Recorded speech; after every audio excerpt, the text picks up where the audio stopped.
Hey guys! So, welcome to Team Tate TV. I hope you guys are all staying warm if you're not down here in Florida with us. It was a beautiful day today, although it's been a little cooler than normal, but it's just amazing. We cannot complain at all. The sun is shining and it's been cool in the mornings, so that's been wonderful. And yeah, we are still just loving Poinciana and we feel really blessed to be there. It's a really busy place, but honestly, today was the first day. There were 3 horses in the covered arena and 3 horses in the outdoor, which is like giant. It's like a giant outdoor. So we were laughing because we're like, this is like the busiest it's been. And then, you wait 20 minutes and then it's completely quiet again. So it's just been a great place. Freddie is still a little overwhelmed, but he is making great steps every day. So that's fun. And all the rest of the horses love it. They can all see each other in the stable. I'll probably share some really great pictures because she's got this amazing hay feeder in the corner that they, eat all the time. It's great. It's better than a hay net. It's amazing. And all the horses can touch each other. They can play with each other in the pastures. There's hot wire over the top, but most of mine are all tall enough to be up over the fence. But they love touching each other and it's just great. Jane has just thought of absolutely everything. So we're still thrilled to be there and such a great group of trainers and people. Everyone's so nice and supportive. So I'll have a lot to report next week because we have our ride a test tomorrow. So that'll be really fun. Gary Rockwell is our judge. So Jane has gotten everybody together. And, oh, there's Kristen. Yeah, it's heaven. It is so great. So tomorrow will be a really fun day because we're going to have a ride a test with Gary Rockwell. And we all got to pick a test and there's no pressure to ride. Everyone just wants to help everyone else. So it's just a positive vibe. And I'm going to do Darby in the intermediate 2. And Ashley is going to ride Easy in a 3rd level test. So that'll be fun. And kind of different people from different barns. Whoever wants to ride, it's really open and a really wonderful, supportive community. So it's been really fun to get to know everybody. And it's just great. It's great. This is the first time I've boarded anywhere, ever. So it's amazing. The Rafa, the guys at the barn, God, they're so great. It's so great. So that's good news. Gosh, what else happened this week? I feel like every day we have new people to the barn. So we saw Sal and we saw Lisa Hickey. So we had some really good massages with the horses. We had some vets do a little bit of treatments on a couple. So they're going to get ready for horse shows. So that's good. Debbie Whitty was there yesterday and fit all my saddles for all my horses. So that was great. I'm going to do a post with her as well. So that was awesome. She's just an amazing woman and very strong and inspirational. And so it was great to catch up with her, even though we were all masked and, socially distancing, and it was great to see her. And Hannah came out today with Sport Innovation Blankets. She's working on a laser, so that's exciting. She dropped one off. We can give it a whirl. So that's cool. And Allie came out last Saturday and helped me with Denali, so I will share more things about that. We got some really nice pictures, so he's so beautiful. So that was great. And then Vifel, who made a long trip from California. Her horse, Gatsby, finally arrived. I think that was on Tuesday he finally got there. So he's been there now a week. Of course, now he has the Florida crud and, trying to get cellulitis. So that's not great. But it was really fun. I think I posted that I got to teach her an actual lesson. She's in the academy. So she got video lessons. But it was fun to work together in person. And all the girls in the barn are doing a great job. And it's just, been really fun. One big announcement I do want to add is we've been doing a lot of work for Dressage at Devon. Like big stuff, big stuff. And we want everyone's support. And yeah, Larry is so glad Debbie helped with his saddle fit. And Jeanette, I have to say, we only get to keep Jeanette and Larry for a month. I try to talk her into it every day that she stays longer, because thanks to Larry, Freddie was in the pasture like for hours. He was so good. Like Larry is just like so calm and a calming influence over everyone. So that was great too. But what was I talking about? Oh, Devon. Oh my God. So we want to make Devon like the Rolex of dressage. But we're going to need all your help, okay? So we got some really exciting things happening. That's kind of all still like top secret, but I would love it if you guys could go and donate a little bit of money. We've decided to hire an amazing PR firm named Athletics. So we are gonna like just recreate the whole experience of Devon. Like it's already amazing and we all love it, but we need to make sure the show goes on. This is like our favorite show in the whole entire world. And I know sometimes it's rainy and cold, but there's nothing in this country like Devon. So if you know anyone, if you yourself wants to sponsor, some special things, Team Tate Academy is going to be a sponsor. We're just looking to just resurrect this show. And we're going to do live streaming, and it's going to just be so cool. But we need all of your help. So I'm just shouting that out. Go to their website, Dressage at Devon. Help us keep this show the best thing on American soil. It's so great. So anyway, tonight we'll get into, I want to talk about goals. And there's been a lot of goal talk, obviously, because, it's like the new year starts and everybody gets New Year's resolutions, and whether those last or stick, that's like a whole nother question of being disciplined enough to do those things. But, the new year always helps us think about, like, what do we want this year to look like?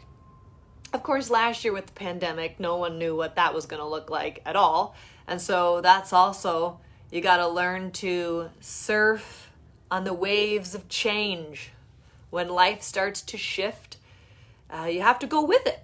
So goals are important, but we also have to be open to what the universe or what our path is supposed to be. Sometimes what we think is supposed to happen doesn't happen, and sometimes something better happens instead. And it's important to, like, you can't fight it, right? Like, it's happening and you have to just go forward. Just put your leg on and go forward. So I picked 3 horses, and I thought it would be fun to share with you guys, my goals for them, how I'm going to approach them. And again, I never really give up on a goal. I just feel sometimes it's going to take a little longer than I first thought. But I'm not one for completely giving up. And like I would say, okay, Summer, had an injury, and now I had to change my dream. Of course, I wanted to compete her in the International Grand Prix. I did get to compete her in a National Grand Prix, which is a great achievement, and I was really thrilled and grateful for that. But now, her new goal is to have some wonderful babies, and be safe and enjoy that part of, being a mare. And I know she'll be a wonderful mother. And if she's not, we will adjust, that's the only thing we can do. We can sort of make a plan. And then I actually love what Megan just said, never give up, only modify. It's so important to, have dreams, think big, stay based in reality, and really see it for what it is, you know? So the first horse I'm going to talk about tonight is Denali, and I see Khaki just got on here. So Khaki Vroom and Dean Wright own Denali, and he is amazing. I mean, he is really like one of my best up-and-coming horses, so we're really excited about him. And he is turning 7 this year. He is a Hanoverian by Don Noblesse, and he's beautiful and black and totally charming, and just a really, really good horse. But of course, you know, nothing's easy. Nobody's easy. You know, it's always about, you know, having like the big dream. So like, what's the big dream for a Denali? I would like Denali to be an international Grand Prix horse. You know, I mean, first and foremost, really what my dream is for all of my horses is that I can help them become the absolute best horse they can be. That means they develop into the best temperament. That means they develop the most potential in their body. That means I like help them navigate through their troubles, build up the strength where in their bodies they may have weaknesses. And of course, you know, first and foremost, do no harm, you know. And again, if that's going to cause like a ton of stress to a horse where every day they're like white sweated and grinding their teeth and like, you know, hate the work. Again, to use Megan's word, it's like, you know, we can just modify. Like I had a horse that had 2 colic surgeries, and I thought, well, first off, he can't live in this high performance world. He needs to get turned out. So my friend Amy took him. She did an amazing job. He likes to jump, you know, so maybe he becomes a hunter. And that dream and goal I had for the horse doesn't match with what is true for him.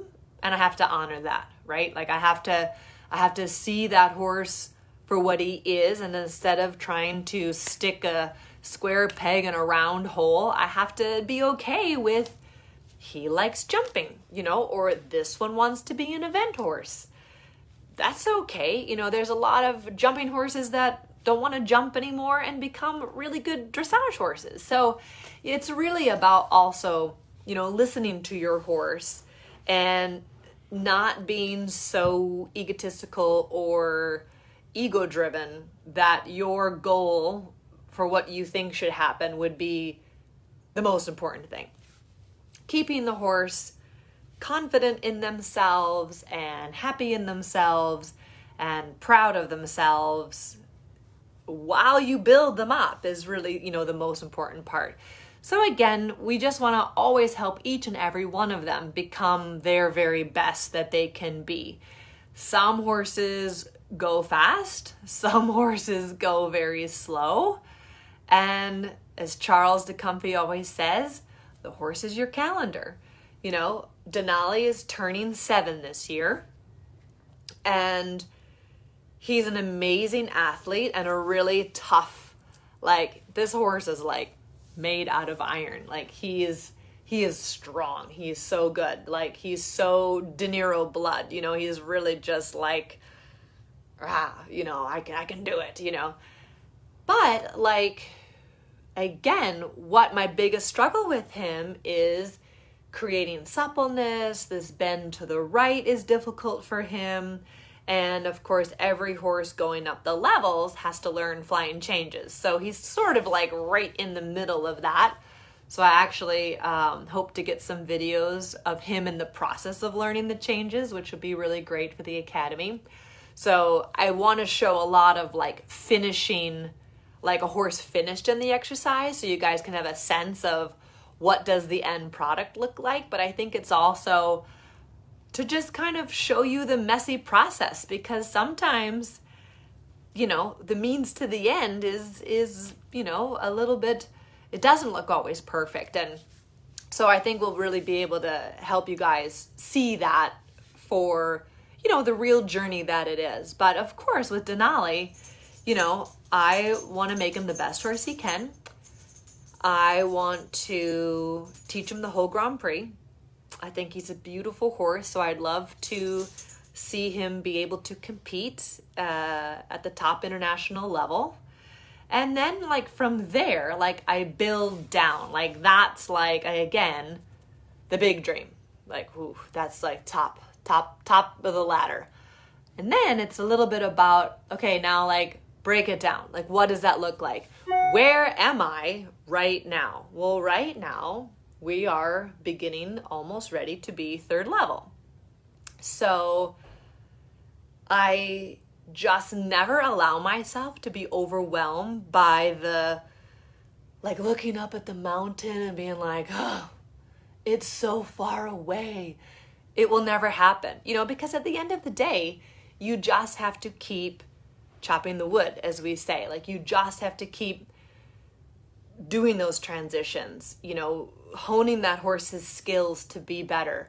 So Denali is also in the middle of learning a little half steps, and so he's sort of just beginning his whole life. And so that's what I really want, for this short-term goals. I really want to really teach that horse how to stretch properly, how to bend properly, work on his suppleness, and really get those half steps confirmed. And from there, the flying changes will happen a lot easier. So many times we have trouble in the changes, but it's really what the horse's body and work is telling you about why the changes aren't great.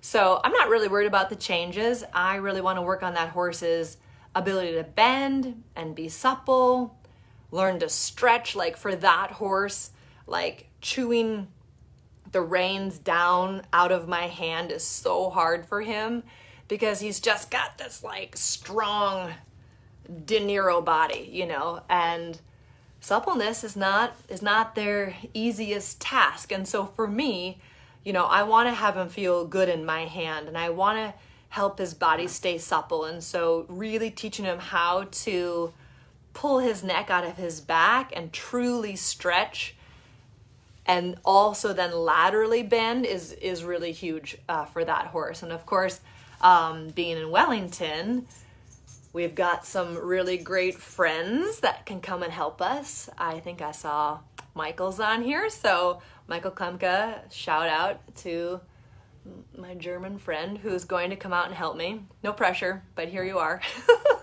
So he's going to come out and help me teach that horse Piaffe as well. So that's exciting. And yeah, I think when I think about this horse's winter, my short-term goal, I want him to have a real sense of the Piaffe before I go home.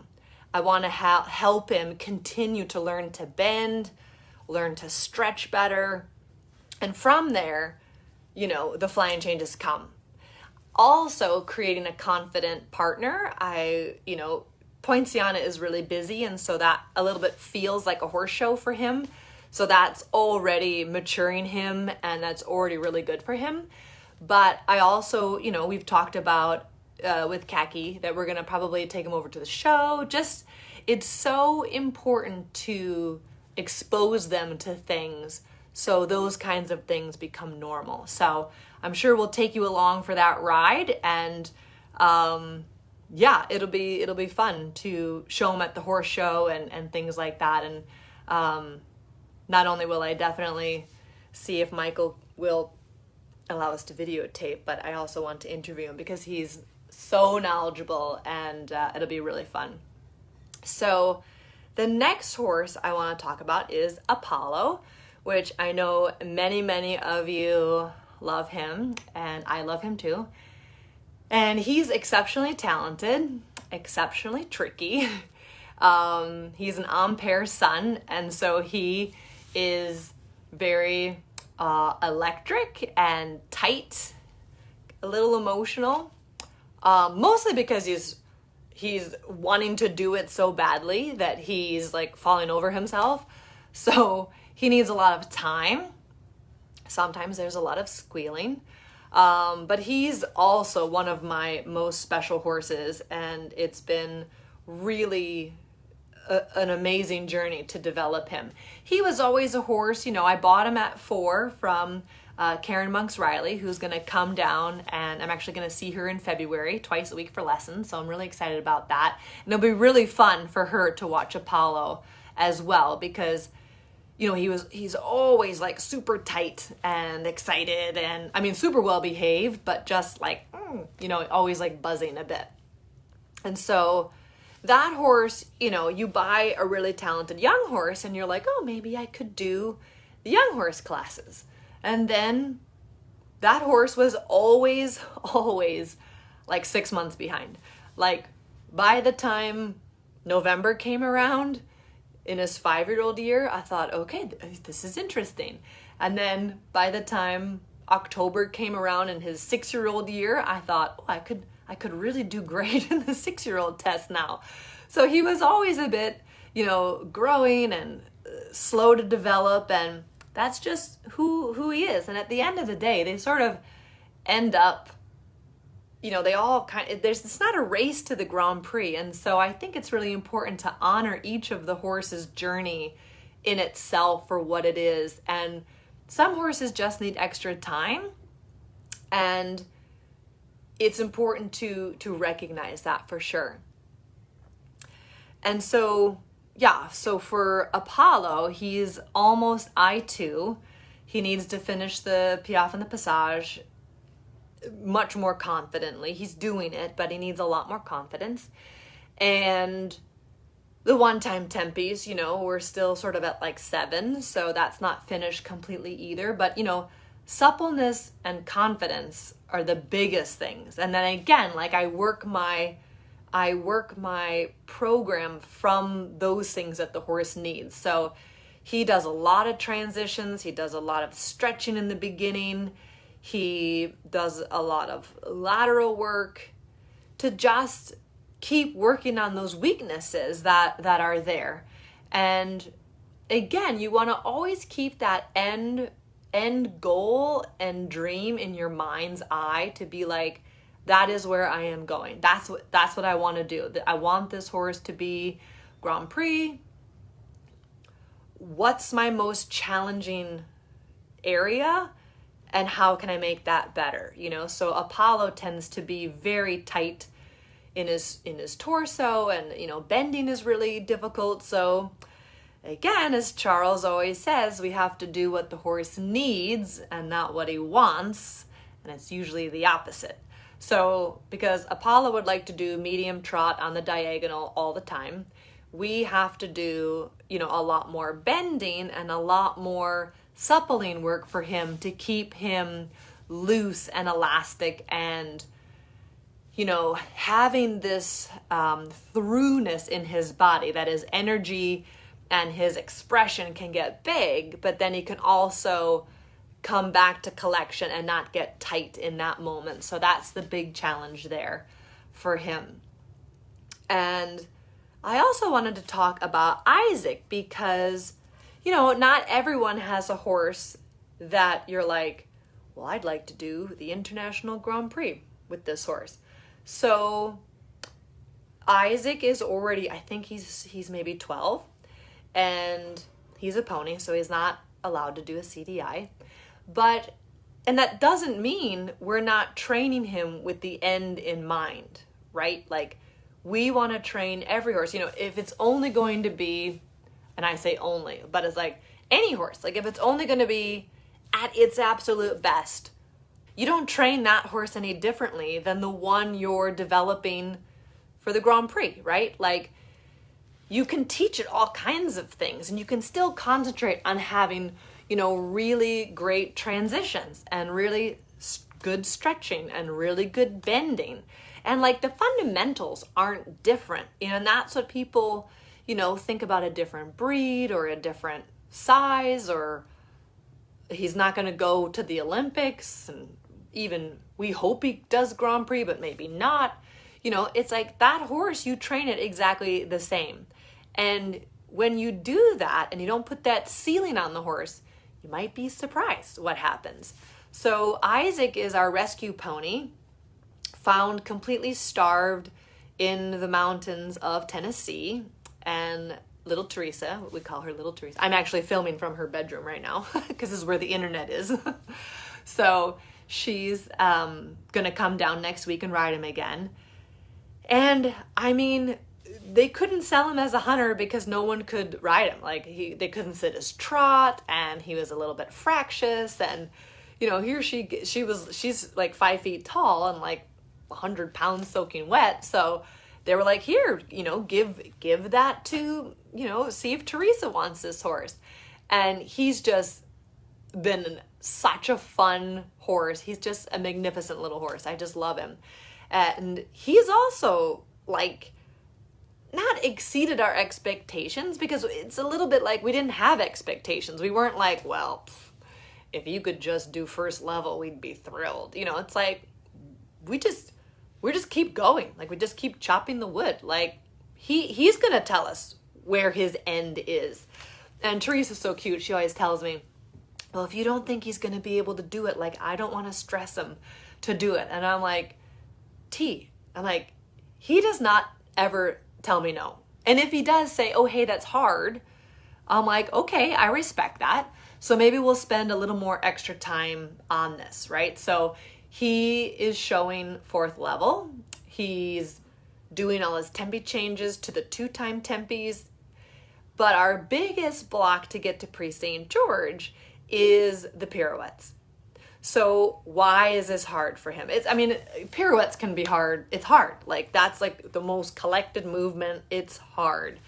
And the horse has to develop a lot of power in his sacroiliac and the junction between the haunches and the front end. Like that low back region really needs a lot of strength and development there. And that takes a very long time. And so, you know, and Isaac happens to be croup high and like short front legged. And we used to joke about his like cornucopia neck, which is much, much better. Like now he's like this little beefcake, which is really fun to see his like total different development. But like collecting in the canter to keep a true 3 beat and to keep himself stacked up and aligned and then truly collect was really hard for him. You know, he would go into the neck, it would go into the rhythm of the canter. And of course, we always have to keep that purity of the gait. So then we got to ride forward out of it, bring him back again, ride forward out of it. And so to help him bridge that gap, I started doing, you know, collected canter halt and then back to canter, because the half halt never totally went as far as I thought he could take it, because he just would get like discombobulated before he could trust that. So then I just started going like collected canter, halt, canter, collected canter, halt, canter. So he really, it like completely changed his canter. It was amazing. And what also happened through that is his trot changed. So here we were focusing on, we'd like to do pre-St. George at some point. No rush, no stress about it. But what do we need? Well, the pirouette is really hard. What do I need for that? I need a really good collected canter. Well, what do I need for that? I need the horse to really listen to my half halt and have that ability for him to really rock back into his hind legs and carry himself from my half halt. Well, how do I do that? Like, how does he not get that? So that's then where those canter halts came in, and that like completely like changed his mind about that and helped him understand what I wanted him to do. So then what happened is I picked up a trot, and he was like, he found his little international trot. And so that's been really fun without even working on it and without even stressing him out to like, you should trot bigger. He got better because we were focusing on actually the strength and engagement in the canter. And so all of a sudden now, like we have this like medium trot and extended trot, something that we didn't really even have 5 months ago. So that's really exciting as well. And that's a little bit how the goals work for me. It's like I have the goal, and then I need to break it down to what does the horse need in order to achieve that goal. And then it goes down into how can I ride better or train that horse better or teach that horse better to be able to develop that weakness that he needs to get better at in order to achieve that said goal. And so my horses never get frustrated. No one is rearing and angry and upset because they're being pushed to a place they physically don't think they can go or they mentally don't understand. It's really, really easy for the horses to feel I'm on their side. And then you might be amazed what happens when the horse feels that you're totally on their side, and instead of like making them do it, you inspire them to give you a little bit more. And then when that's rewarded, it's just incredible what happens with that. So I hope you guys found that helpful tonight. I am always happy to talk really openly about my horses and my process and how we do it. But I thought this might be fun to have gone over a couple horses in the program so that you can also follow their progress, because again, it's also about being available mentally. You know, like we also have to be like mentally supple to be able to adjust that goal if things are just going like not in the right way, you know. And I respect the horse and I listen to him, but not every single time they tell you they can't do it. That's not always true. You know, I mean, if you are around me in the arena, like I talk to my horses a lot, and it's been kind of fun because Sabine is also at our barn. So her and I are both like, you know, talking to the horses, and sometimes they need a pep talk. Sometimes they need a little spank with the whip, you know, but you got to kind of find out what motivates that horse. And honestly, when the horse feels that your energy is coming from the right place and that you're trustworthy and you're fair and you're consistent, they will take that correction as well, which is also really helpful, that the trust is always there. So hope you guys found that helpful. I'm so glad you all joined me tonight. And yeah, always put in the comments whatever you guys want me to talk about. I'm always excited to share. And I think this weekend I'll start to introduce you guys to all the horses, which will be really fun. And yeah, we've got some exciting things planned. Ooh, one of the big things this week, we may have a couple of new horses joining the team, so that's exciting. So keep your fingers crossed for good vet checks, and I will fill you in more about that when that comes to fruition. But keep the positive energy coming, because we hope to make some really fun announcements soon. So hope you guys enjoyed this, and I hope to see you soon, and make it a great day. Bye.